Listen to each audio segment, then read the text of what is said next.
என்ன செய்கிறார்? மனுஷனை கொடுத்து மனுஷன் மூலமாக நமக்கு நன்மை செய்கிறவராய் கர்த்தர் எழுந்தருளுகிறார். இந்த இடத்துல போவாஸை பார்க்கிறார், இங்கே சவுல் ராஜா சாமுவேலை பார்க்கிறார், தாவீது சாமுவேலை பார்க்கிறார். என்ன ஒரு மனுஷனை இந்த இஸ்ரேல் புத்திரர்கள் மோசையை சந்திக்கிறார்கள்.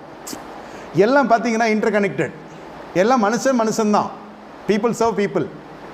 இதில் யார் பெரியவன் யார் சின்னவன்லாம் இல்லை. இவன் அபிஷேகம் கொடுக்குற பொழுது இவனை கர்த்தரை எல்லாம் போட்டு வாட்டி வதக்கி வனாந்தரத்தில் வைத்து புடமிட்டு தான் இந்த அபிஷேகத்தை கொடுக்குறான். தான் பெரிய மனிதன் என்று காட்டாத அளவிற்கு இவன் பக்குவப்படுத்தப்பட்ட பிறகுதான் மற்றவர்களுக்கு தலைவனாகவே உயர்த்துகிறான். வருகிற ஜனங்க தவறு செய்யலாம், ஆனால் தலைவன் தவறு செய்யக்கூடாது. தேவனுடைய சாதனை தவறு செய்யக்கூடாது, அது தேவனை பாதிக்கும். வருகிற செய்கிறவருடைய தவறை இவன் பரிந்து பேசி அதை சரியாய் மாற்றி அமைக்க வேண்டும். அதுதான் தேவனுடைய ஆசாரனுடைய வேலை. இந்த மனுஷன் பார்க்கிறான். ரூத்தினுடைய மேல் அழகை பார்க்கவில்லை, உள்ளான அழகு பார்க்கிறான். சாட்சி என்ன?